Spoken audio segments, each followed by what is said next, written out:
첫 번째 공동체 성경 읽기, 또 미셔널이라고 제가 붙인 게 이게 로컬 철치에서 하든지 아니면 선교지에서 하든지 복음은 우리만 가질 수 있는 게 아니잖아요. 나눠야 되기 때문에 이거를 선교적 말씀을 접할 때 하나님께서 역사하실 줄 믿습니다. 그렇게 그래서 이제 몇 가지인데 듣는다, listen.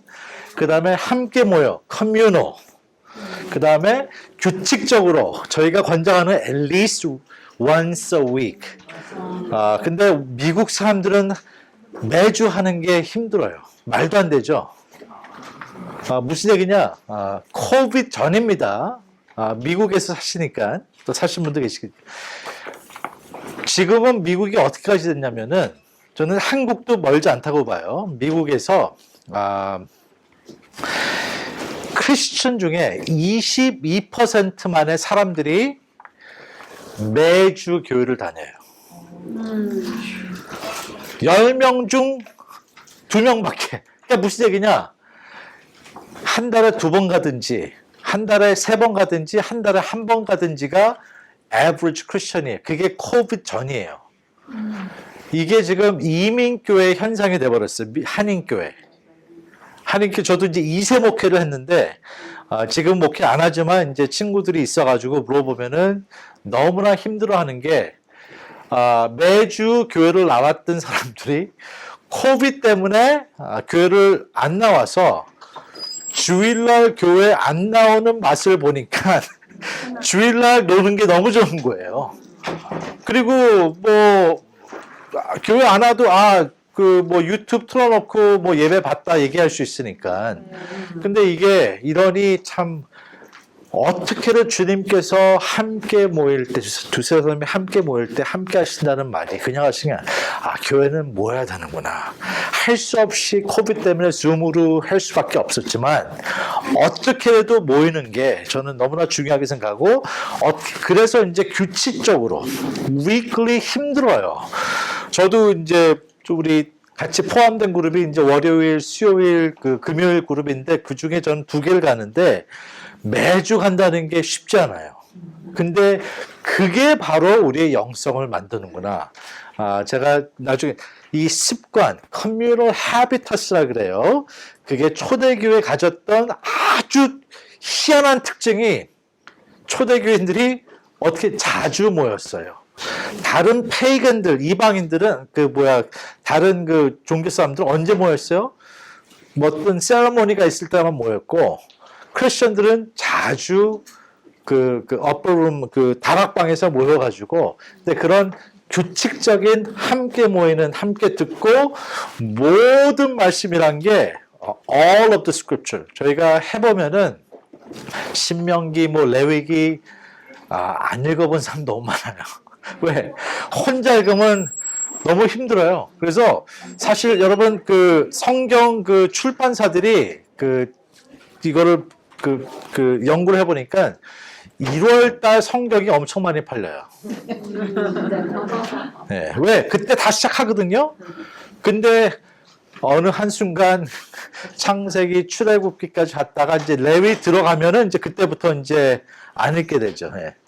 그래서 저희도 바이블 리딩 인터넷 체크하는 프로그램이 있는데 이게 마치 에이프릴 가면은 쑥 떨어지는 게 현실이라서 어떻게 해도 regularly 모여서 whole Bible 듣는 게, 그 다음에 저희가 주장하는 거는 꼭 오디오가 아니래도 괜찮아요.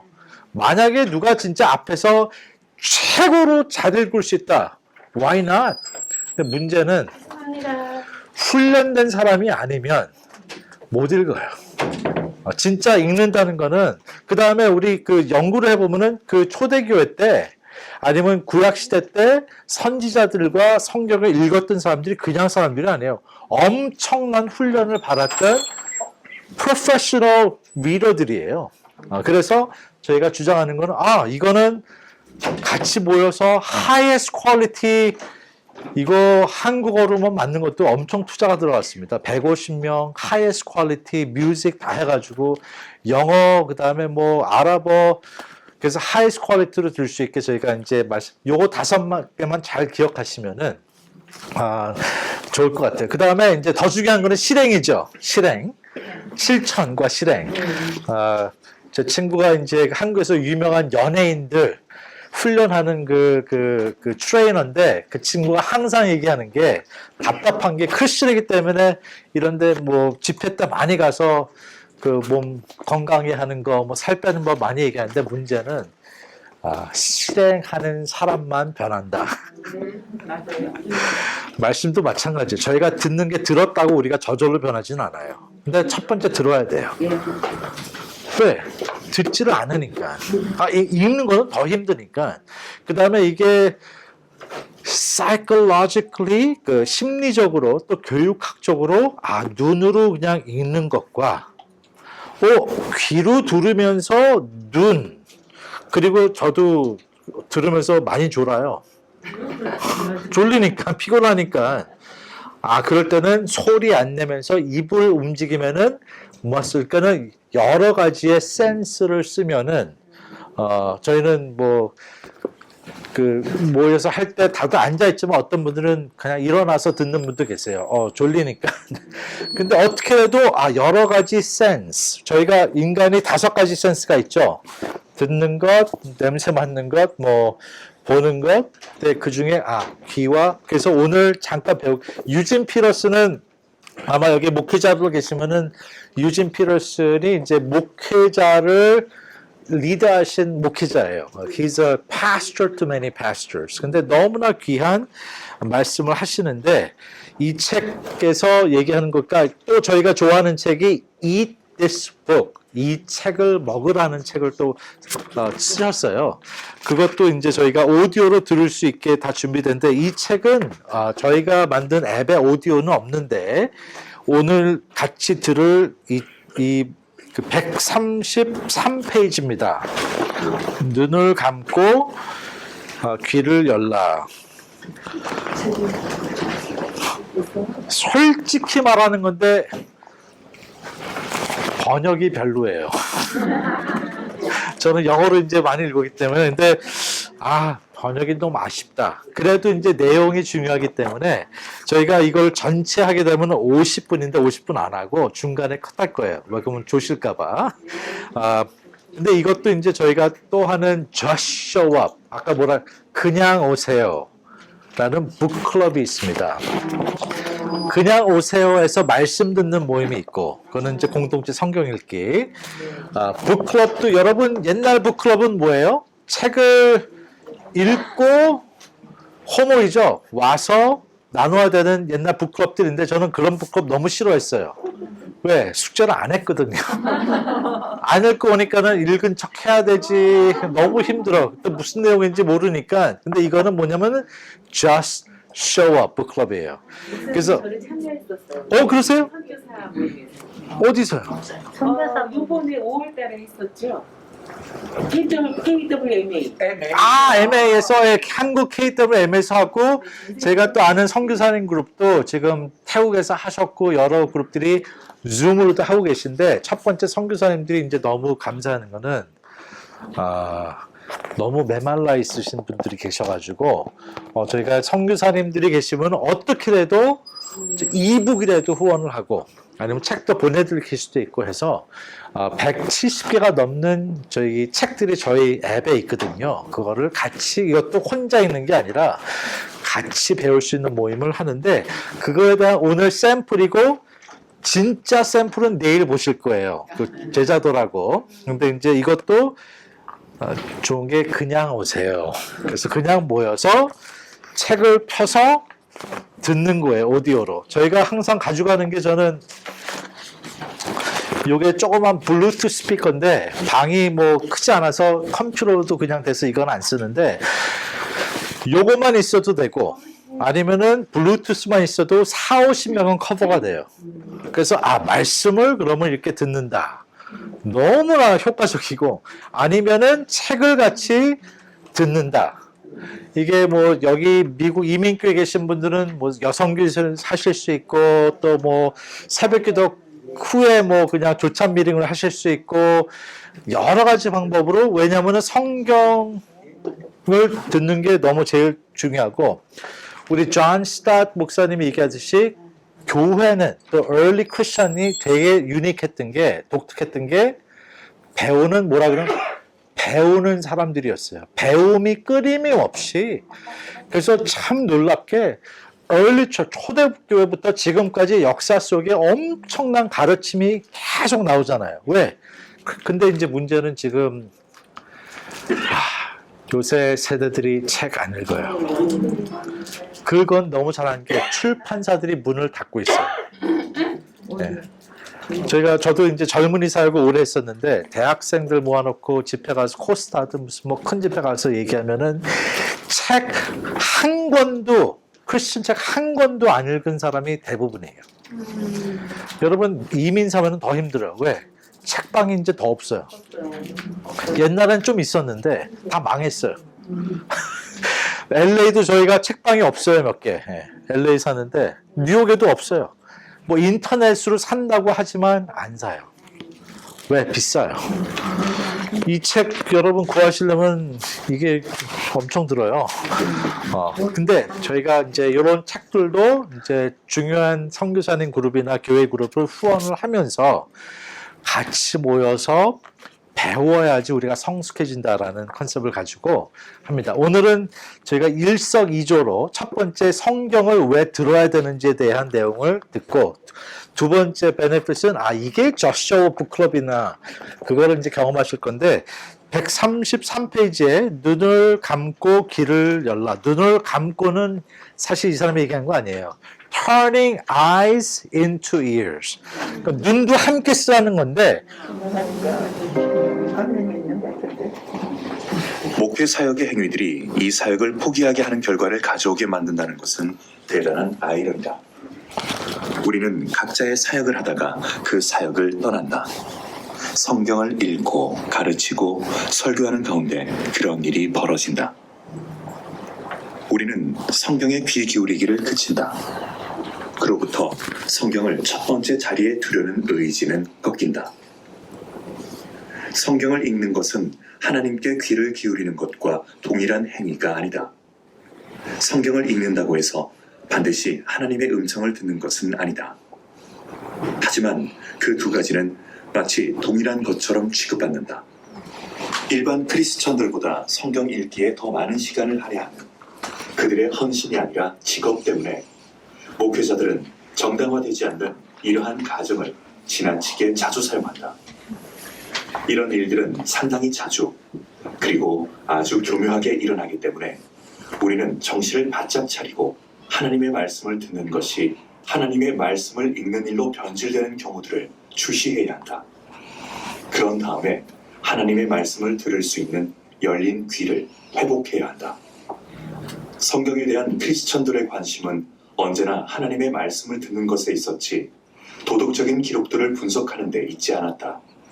성경에 대한 관심으로 인해 생겨나는 일반적인 행동은 성경책을 분석적으로 읽는 자가 아니라 말씀을 열정적으로 듣는 자가 되기를 소망하며 말씀에 귀 기울이려는 의지, 멀리 바라보는 눈이 아니라 가까이에서 듣는 귀를 함양하는 것이다. 하지만 목회 사역을 행하다 보면 이처럼 말씀에 귀를 기울이려는 열정이 감소되거나 아예 사라져버리는 때가 있다. 정말 그런 일이 일어난다면 목회 사역을 규정하고 명료하게 해주는 본질적인 각 가운데 하나가 사라지는 것이다. 목회자가 성경을 거부하거나 소홀히 할 때 그런 일은 일어나지 않는다. 오히려 성경을 읽는 그 행위 속에서 일어난다. 성경 읽기 그 자체가 사역을 무너뜨리는 치명적인 결과를 초래할 것이다. 듣기와 읽기는 동일한 행위가 아니다. 두 행위는 각기 다른 감각을 사용한다. 들을 때에는 귀를 사용한다. 읽을 때에는 눈을 사용한다. 우리는 목소리를 듣는다. 하지만 읽는 것은 종이 위에 기록된 글이다. 이러한 차이는 매우 중요하고 상당히 복잡한 결과를 가져온다. 듣기는 사람과 사람 사이에 일어나는 행위다. 거기에는 2명 또는 그 이상의 사람이 아주 가까운 거리에 있어야 한다는 조건이 붙는다. 읽기에는 한 사람과 한 권의 책이 필요하다. 그 책은 누군가에 의해 기록되었으며 저자는 몇 킬로미터 떨어진 가까운 곳에 살고 있을 수도 있지만 수세기 전의 사람일 수도 있다. 듣는 사람은 말하는 사람에게 관심을 집중해야 하며 말하는 사람에 의해 어느 정도 좌우된다. 읽는 사람의 경우는 전혀 그렇지 않다. 왜냐하면 책이란 읽는 사람이 마음대로 좌우할 수 있기 때문이다. 책은 이곳에서 저곳으로 자유롭게 옮길 수 있고 일시적인 기분에 따라 펼쳐보거나 닫아버릴 수도 있고 읽기도 하지만 읽지 않을 수도 있다. 내가 책을 읽을 때 그 책은 내가 자기에게 집중하고 있는지 그렇지 않은지 알지 못한다. 하지만 내가 누군가의 말을 듣고 있다면 그 사람은 내가 자신에게 관심을 기울이는지 그렇지 않은지 쉽게 알 수 있다. 듣기에서는 나 아닌 다른 사람이 그 과정을 시작한다. 그러나 읽기에서는 내가 책을 읽어나가기 시작한다. 내가 책을 펴고 그 속에 기록된 말들에 집중한다. 나는 혼자 힘으로 읽어나갈 수 있다. 하지만 듣기는 나 혼자 할 수 없다. 듣기에서는 말하는 사람이 주도권을 가진다. 읽기에서는 내가 주도권을 가지고 있다.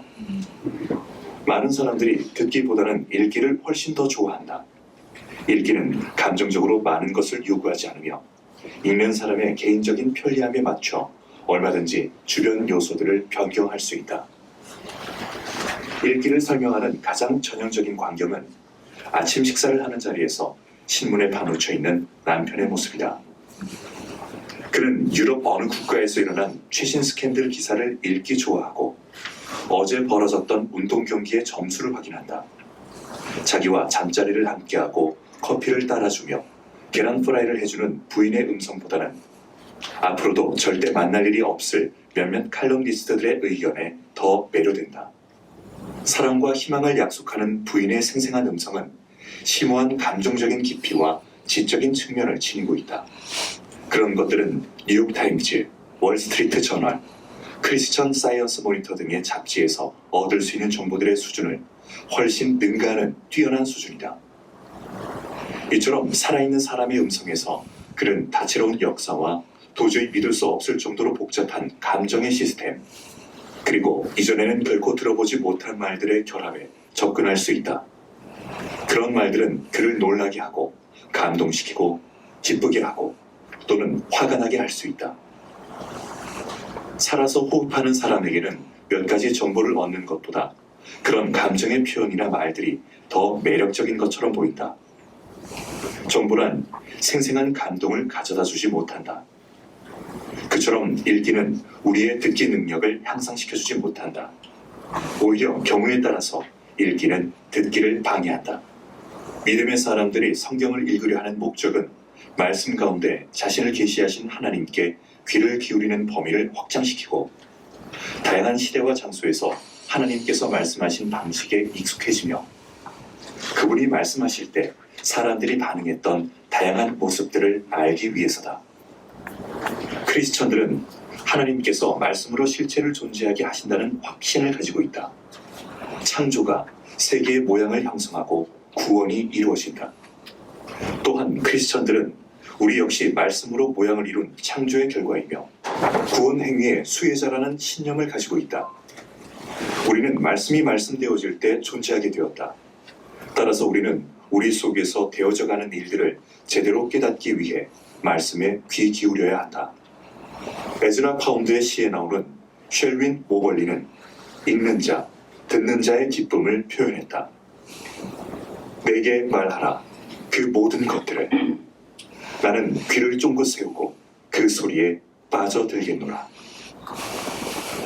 하지만 읽는 사람이 듣는 일에 도달하지 않으면 어떻게 되는가? 크리스천들은 여러 믿음의 공동체에 참여한다. 공동체는 모든 사람들이 참여하는 성경 읽기를 통해 성경 속에서 하나님의 말씀을 듣도록 그들을 지도한다. 또한 성경 본문으로 설교하고 성경의 의미를 가르친다. 하지만 그런 활동에 참여하는 자들이 성경 읽기 속에서 하나님의 음성에 귀 기울이지 않고 단순히 그것을 자신들의 거래를 위한 도구로 사용한다면 어떻게 될까? 신문을 읽고 있으면 테이블 건너편에서 들려오는 아내의 소리를 무시하는 남편처럼 된다면 어떻게 되는가? 다름 아닌 성경이 방해를 받는다. 인쇄된 말씀이 들려지는 말씀을 탈취하는 데 기여하는 세 가지 요소가 있다. 첫째는 뛰어날 정도로 꾸며진 이야기이며, 둘째는 부적절한 교육, 그리고 셋째는 결점을 가지고 있는 직무 내용 설명서다. 이러한 요소들을 거론하는 것이 성경에 있는 하나님의 말씀에 눈이 아닌 귀로 집중하는 태도를 회복하는 첫 번째 단계다. 뛰어난 수준으로 날조된 이야기는 이동 가능한 활자를 일컫는다. 1437년 구텐베르그는 다른 곳으로 이동이 가능한 활자를 발명했고, 얼마 가지 않아 책이 인쇄되어 유럽에 사는 모든 사람들이 책을 소유하게 되었다. 그 이전까지 모든 책은 힘들게 손으로 써야 했다. 그래서 책값도 비싸고 희귀했다. 특히 방대한 분량의 책인 성경은 그 중에서도 가장 비싼 축에 속했다. 책을 훔쳐가지 못하도록 도서관 책상에 고리로 묶어놓았다. 책이 희귀했기 때문에 책을 읽는 사람들도 그리 많지 않았다. 주변에 읽을 거리가 거의 없는데 책을 읽고 싶어하는 마음이 무슨 소용이 있었겠는가.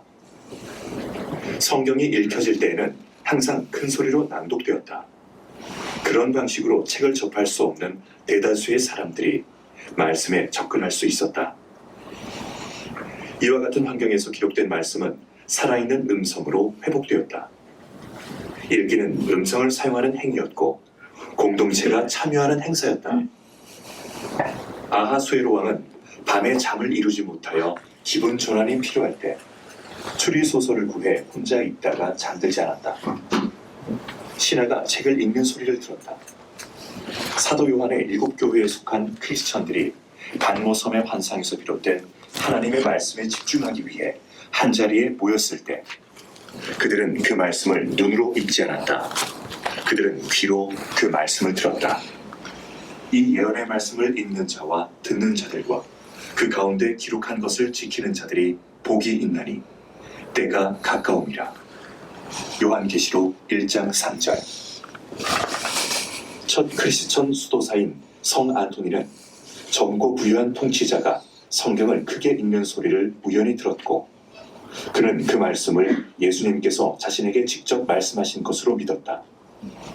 구텐베르그가 인쇄 기술을 발명하기 이전 시대 사람들은 자기 혼자 글을 읽지 않았다. 그들은 비록 자신의 목소리일지라도 책 내용이 울려 퍼지는 자리에서 원저자의 음성이 반영되는 소리를 들었다. 한 사람은 큰 소리로 책을 읽었고, 나머지 사람들은 침묵 속에서 그 소리를 들었다. 하지만 구텐베르그의 발명품은 모든 상황을 바꿔놓았다. 공동체에 모여 낭독되는 내용을 듣기만 하던 사람들이 다른 사람들과 완전히 분리되어 고요하게 혼자서 책을 읽게 되었다. 대량 생산되고 싼 값에 출판되는 책들은 사람들 사이에 책을 읽고 싶어하는 동기를 부여했다. 이로 말미암아 읽고 쓰는 능력이 폭넓게 확산되었다. 그 결과 한자리에 모여 낭독되는 내용을 듣던 공동체 행사는 조용하고 시각적인 개인의 행위로 바뀌고 말았다. 인쇄술이 발명되기 이전 시대에 기록된 글이 낭독되어 반영될 때 기록된 글과 생생한 음성과의 관계는 완전히 밀착되어 있었다. 하지만 거의 모든 독서가 고요한 가운데 이루어지는 요즘에는 글과 살아있는 음성의 연결고리가 완전히 끊어지고 말았다. 수백만 권의 성경이 출판되고 배포되는 현상은 종종 대단한 은혜로 여겨진다. 맞는 말이다. 하지만 이처럼 성경에 쉽게 접근할 수 있는 용이함이 오용되면 오히려 저주가 된다. 우리가 더 많은 책들을 읽고 더 많은 그림을 보고 더 많은 음악을 들으면 마치 폭식한 후에 일어나는 결과처럼 교양 있는 마음가짐이 아니라 소비적인 마음을 가지게 된다. 읽고 보고 들은 것은 즉시 잊어버리고 어제 읽은 신문의 내용보다 더 희미한 흔적만을 남겨놓는다. 그렇다고 해서 내가 광범위하게 배포된 요한복음을 다시 회수하고 싶다는 말은 아니다. 언제나 그렇듯이 구텐베르그가 물려준 유산은 장단점이 뒤섞여 있는 선물이므로 우리는 그로 인한 결과를 제대로 대처하기 위해 준비되어 있어야 한다.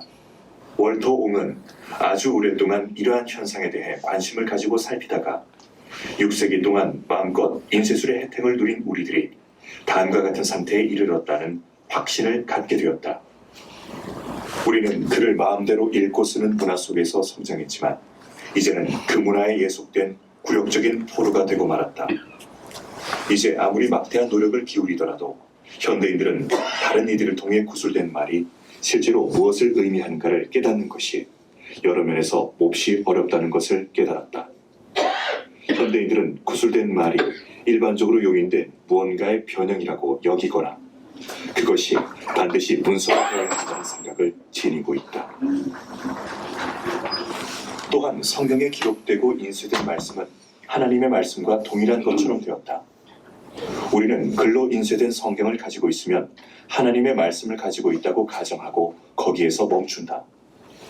성경은 논의의 여지 없이 하나님의 말씀과 동일시되고 거의 모든 우리 믿음의 조상들이 글로 인쇄된 성경을 하나님의 말씀으로 동등하게 이해하지 않았다는 사실은 희미하게라도 인식하지 않는다.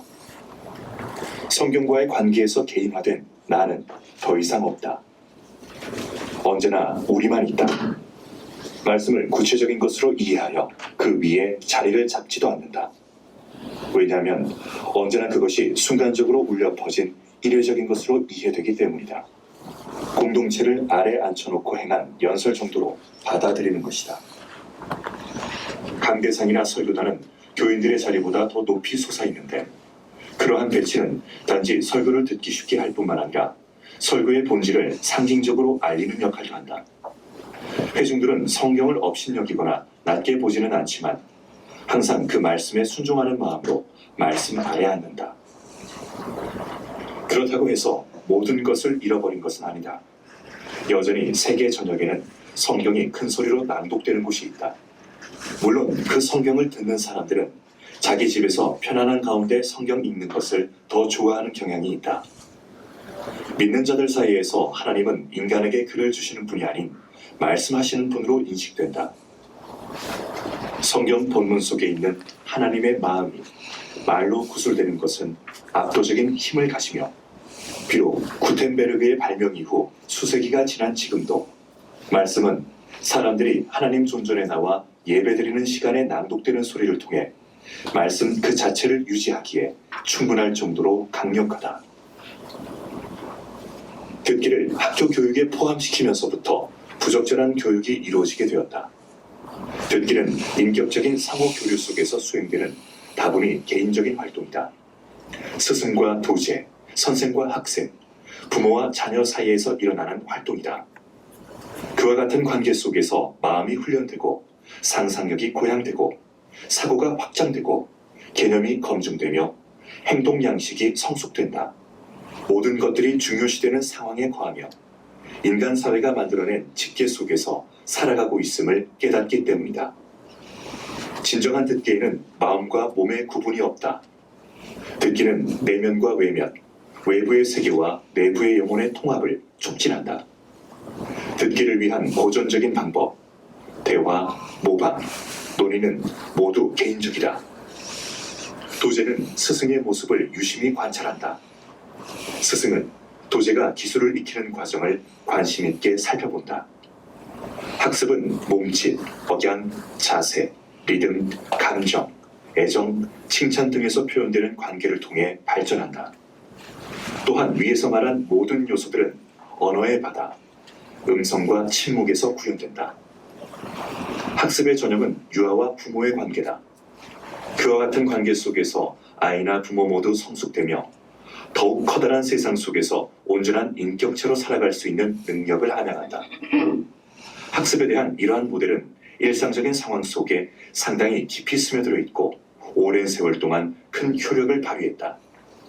따라서 실험실에서 재현될 수 있는 복잡한 학습 과정의 편린들을 더 선호하여 관계 속에서 이루어지는 학습 모델을 버린다는 것은 생각조차 못할 일이다. 하지만 실제로 그런 일들이 계속 일어났다. 앞에서 말하는 실험실이란 바로 학교다. 오늘날의 학교는 학교라는 단어의 원래 의미에서 퇴색하여 잘못 불리고 있다. 헬라어 스콜레는 여가를 의미한다. 헬라인들에게 있어서 학교는 대화와 게임을 통해 여유 있는 인격적인 관계를 배양하기 위해 제공된 안전한 공간과 시간이었다. 대화 또한 게임을 지도하긴 했지만 방해하는 경우는 없었다. 일정한 학년과 기간과 과목을 정해놓은 현대의 학교는 헬라의 학교와 몇 광년은 떨어져 있다. 학교 생활과 학습은 전혀 다른 말이다. 학교는 개인들을 전혀 중요하게 취급하지 않는다. 사실을 암기하고 정보를 습득하고 시험을 통과한다. 선생님들은 획일화된 행동을 이끌어내려고 시도하는 감독의 책임을 위임받았다. 획일화된 행동이란 모든 학생들이 되도록 비슷하게 행동해야 한다는 것을 뜻한다. 그리고 학교에서는 책에 있는 정보를 가능한 한 개인적인 생각으로 더럽히지 않고 자기 두뇌로 옮기면 상을 준다. 학교에서 개인은 최저 한도로 축소된다. 표준화된 시험이 시행되고 통제되는 선생님들과 정보 지향적인 학생들이 있다. 어린이들을 동시에 집중시키기란 어려운 일이므로 진정한 학습은 몇 년 동안 학교에 대한 불안정한 우위를 유지한다. 하지만 학습과 학교 생활의 비율은 가차없이 뒤바뀌고 만다. 단 한 명의 선생님도 자기 이름을 기억해주지 않고 학교 성적이 가장 추상적인 언어인 숫자로 변환되는 고등학교를 졸업하기 위해 학습이 학교 생활로 대시되는 일은 얼마든지 가능하고 일반화되었다. 다분히 복잡하고 개인적인 과정인 학습은 그런 식으로 학습자의 성과를 숫자로 요약하지 않는다. 우리 사회에서 그런 학교 제도를 거부하거나 벗어날 수 있는 도피 방법은 없다. 우리는 모두 학교라는 집단의 산물이다. 그와 같은 상황에서 터득한 읽기 능력은 필연적으로 오로지 정보에 관심을 기울이게 된다. 우리는 모두 실제적이고 유용하며 관련 있는 것만을 읽어야 한다고 배웠다.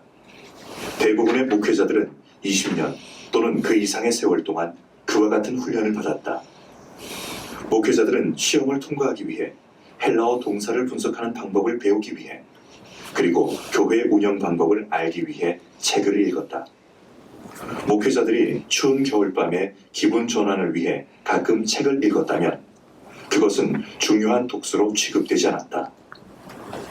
목회자들은 글의 뉘앙스와 암시를 포착하고 기록된 글 뒤에 있는 생생한 음성의 의미나 의도를 파악하기 위한 교육을 20년 동안 체계적으로 받지 못했다. 결과적으로 그들은 은유를 달가워하지 않고 모호한 표현을 보면 화를 내기도 했다. 그러나 이러한 요소들은 피조물 가운데 가장 예측하기 힘든 존재인 인간의 필요수단이다.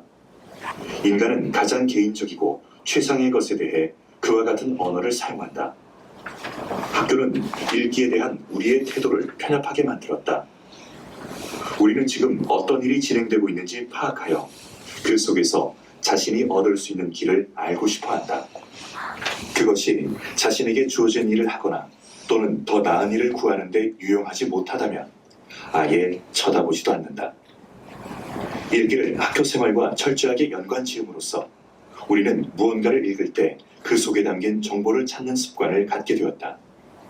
책을 기록하고 그 속에서 말하고 있는 저자와 관계를 형성하여 무슨 소리가 들리는지 귀를 기울일 수 있는 수준까지 나아가는 일은 거의 없다. 물론 언어는 정보를 제공하고 책은 그러한 정보를 담고 있어 편리하게 접근할 수 있다. 그러나 언어의 주된 활동은 정보를 제공하는 것이 아니라 관계를 유지하는 것이다. 그런 사실은 언어가 문자로 기록되더라도 변하지 않는다. 책을 기록하는 주된 목적은 저자와 독자 사이의 관계를 형성하는 것이다. 그렇게 함으로써 독자는 저자의 이야기에 귀를 기울이고 그 이야기들 속에서 독자 자신을 발견할 수 있다. 저자의 노래를 듣고 함께 노래하며 저자의 주장을 경청한 후에 그들과 변론하고 저자의 대답을 듣고 다시금 그들에게 질문한다. 성경이야말로 전적으로 이러한 종류의 책이다. 정보를 수집하려는 마음에 성경을 비인격적으로 읽는다면 그것은 성경을 완전히 잘못 읽는 것이다. 인쇄를 통한 말의 박사는 그 말이 가진 가치를 떨어뜨리고 목회자의 사역을 더욱 어렵게 만든다. 학교는 책을 단순한 정보의 그릇 정도로 취급함으로써 말의 가치 절하에 한 몫을 담당했다. 책이 담고 있는 내용을 모두 비우게 되면, 책에 담긴 정보를 모두 획득하면 책들은 폐기된다. 아마 그런 이유 때문에 미국에서 매년 그렇게 많은 성경이 판매되는 것 같다. 종이 가방처럼 취급받는 성경은 유용함을 가져다 주는 것은 물론이고, 세례, 신앙 고백, 결혼, 회심, 위로, 기념, 외로움, 상실감, 분노, 그 외의 모든 것들에 대한 거룩한 정보도 제공한다. 채소를 집으로 가져온 후에는 종이 가방을 버린다. 채소를 다시 구입해야 할 때에는 다른 종이 가방을 구한다. 종이 가방 성경을 판매하는 상점은 얼마든지 널려 있다. 참으로 우리의 현실이 그렇다. 오늘날의 읽기 문화를 가장 잘 보여주는 것은 신문이다. 신문을 모두 읽은 다음에는 곧바로 버린다. 구텐베르그 이전 사람들은 아무도 다 읽은 책을 내버리지 않았다. 그를 담고 있는 모든 것들은 한때 이 땅에 살았던 이들의 음성을 담은 기록이고, 그 목소리를 독자의 귀에 다시 재생해주는 수단이었기 때문이다. 기록된 말은 상징이었다. 상징이란 구술된 말과 동일한 것이 아니라 그 말에 접근할 수 있게 하는 수단이다. 고대 그리스에서는 시각적인 표시, 티켓, 그리고 어떤 때에는 찌그러진 동전이 상징으로 사용되었다. 계약 당사자들이 상징으로 이용하는 물건을 반으로 나눠 하나씩 가지고 있었다. 훌륭한 책은 모두 그와 같은 상징이다. 저자와 독자가 나눠져 있지만 짝을 이루는 부분을 하나씩 가지고 있다. 여기서 말하는 두 가지 부분이란 입과 귀다. 입은 말하고 귀는 듣는다. 성경은 바로 그런 측면에서 훌륭한 책이며 좋은 상징이다. 소비자 중심 사회에서 그릇된 직무 내용 설명서는 소비자가 작성한다. 역사적으로 볼 때 아주 독특한 현상이 지금 우리 시대에 일어나고 있다. 원인은 다양하지만 결과는 똑같다. 모든 사람이 소비자다. 우리는 자기중심적으로 생각하는 훈련을 받은 후에 소비자처럼 행동한다. 우리는 구입하는 물품에 따라 다른 이들에게 알려진다. 우리나라의 건전함과 우리 삶의 성공을 1인당 국민소득과 국민 총생산에 따라 측정한다. 국민들이 자신들의 수입을 소비하지 않고 모아두기만 한다면 그 나라는 금방 약해진다. 우리가 비용 효과성을 계산하지 않고 영구적이고 아름다운 물품을 만드는데 많은 시간을 투자한다면 경제는 순식간에 타격을 입을 것이다. 구입은 하지 않고 너무 오랫동안 구경만 한다면 사람들의 움직임을 방해하게 된다. 가격은 계산하지 않고 지나치게 많은 것을 거저준다면 그것은 시장을 어지럽히는 행위다. 공직에 진출하기 위해 선거에 뛰어든 정치가가 4년 전보다 생활이 더 나아졌습니까? 라고 물으면 모든 사람들은 나아지다라는 말을 소비할 돈을 더 많이 가지고 있느냐는 의미로 이해한다. 개인은 소비하는 만큼 가치를 가진다. 이런 상황으로부터 예외가 될 수 있는 목회자는 하나도 없다. 교육을 담당한 사람들은 재화의 획득을 강도 높게 훈련시킨다. 마샬 맥루하는 미국의 광고비 예산이 학교 예산의 몇 배에 이른다고 근심스러운 어조로 말했다. 또한 광고 회사를 운영하는 사람들은 몇몇 사람을 제외하고 학교를 운영하는 사람들보다 훨씬 뛰어나다고 했다. 교실은 이러한 광고로 인한 교육의 화려함과 엄청난 금전적인 성공, 그리고 광고가 누리는 특권과 도저히 맞설 수 없다. 광고는 사람들을 즐겁게 해주는 것이냐 위장하고 있으며 사람들의 의지와 욕망을 조작하면서도 지적인 측면은 무시한다. 내가 소비자라는 신분으로 사회적인 정체성을 인정받는다면 내가 만나는 사람들에 대한 나의 주된 기대는 이미 비용을 지불할 준비를 하고 있는 내가 그들로부터 무엇을 얻을 수 있는가라는 것으로 귀착되는 결과가 뒤따라온다. 백화점에서는 상품을 구입하고 의사에게서 건강을 구입하고 변호사에게서 법적인 능력을 매입한다. 이런 종류의 사회에서 살고 있는 우리 교인들은 목회자인 나에 대해서도 상업적인 기대감을 가지고 있지 않겠는가? 요즘 시대에 존경받는 거의 모든 직업이 상업화로부터 자유로울 수 없다는 것이 사실이지만 그렇다고 해서 목회 사역마저 그래야 할 이유가 있는가? 목회자들이 자신의 양떼들을 마치 매니저들이 슈퍼마켓을 운영하는 것과 동일한 원리로 조작하려는 것은 소비 중심 사회의 영향을 받은 목회자들의 부끄러운 행동에 지나지 않는다. 다음과 같은 질문은 나의 행동 가운데 무의식적으로 내 속에서 작용한다. 교인들은 그들의 목회자인 나에게 무엇을 원하고 있는가? 물론 어떤 것들은 더 나은 삶의 영역에 포함되어 있다. 격려, 통찰력, 위로.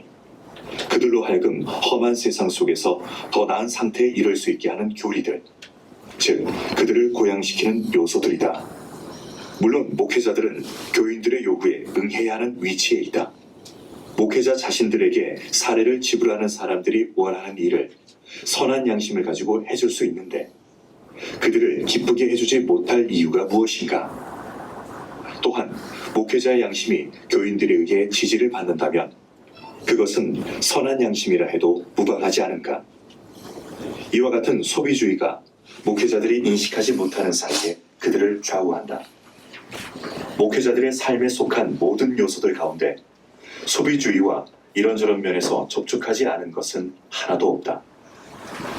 이와 같은 획득주의 양식은 문화 전반에서 당연시되고 그로 인해 얻어지는 것도 있으므로 목회자들이 성경에 접근할 때 그들의 시각에 영향을 미치지 않을 수 없다. 목회자들이 성경을 읽기 위해 책상에 앉을 때 이미 그들의 눈에는 최종적으로 어떤 결과를 얻을지 훤히 보인다. 목회자들은 교인들의 삶을 위해 유용한 무언가를 찾으려 하고 교인들이 가지고 있는 좋은 물건을 배달하는 사람이라는 기대를 충족시키고 싶어 한다. 누군가 나에게 성경을 읽어도 얻어지는 것이 없었다고 말한다면 나는 무조건적으로 다음과 같은 반응을 보인다. 성경 읽는 법을 가르쳐 드리겠습니다. 그래서 당신이 성경에서 무언가를 얻도록 해드리겠습니다.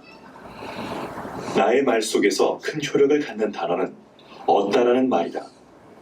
당신이 더 뛰어난 소비자가 될 수 있도록 돕겠다.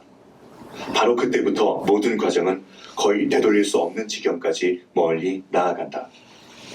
교인들과 나는 성경을 유용한 물건으로 취급하는 데 동의한 것이다. 거기에서 무언가를 얻을 수 있게 되었기 때문이다. 교인들의 기대에 따라 좌우되는 목회자인 나는 그들의 유익을 위해 돕는다.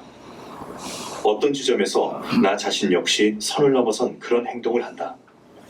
설교를 위해 흥미있는 본문을 찾고 심리적으로 안정을 준다는 이유로 병실에서 읽기에 좋은 본문을 찾으며 삼위일체라는 진리의 증거를 위한 본문을 찾는다. 찾다라는 동사가 최고의 위치를 차지한다. 이제 나는 더 이상 음성을 듣지 않는다. 순종과 믿음 안에서 반응해야 마땅한 하나님의 음성을 듣지 않는다. 다른 이들이 불러야 비로소 존재하는 자로 전락한다. 나는 더 나은 일을 하기 위해 사용할 수 있는 무언가를 찾는다. 왜냐하면 내가 그 일을 탁월하게 수행한다면 사람들이 나에게 더 많은 사례를 줄 것이기 때문이다. 이렇게 강력하면서도 그래서 잠깐 스탑하겠습니다. 시간상 또 저희가 3분 시간 또 골든타임 지금 들었던 내용을 어디가 이렇게 또 다가왔는지 성경이랑 좀 다르죠. 이거는 사람이 썼기 때문에 우리가 동의를 하지 않아도 돼요. 그렇지만 유진 피러스 목사가 왜 말씀을 들어야 되는지 얘기하고 있는데 3분 정도 또 묵상하면서 어느 부분이 좀 다가왔는지 좀 생각하는 시간 드리겠습니다. 3분 묵상하겠습니다.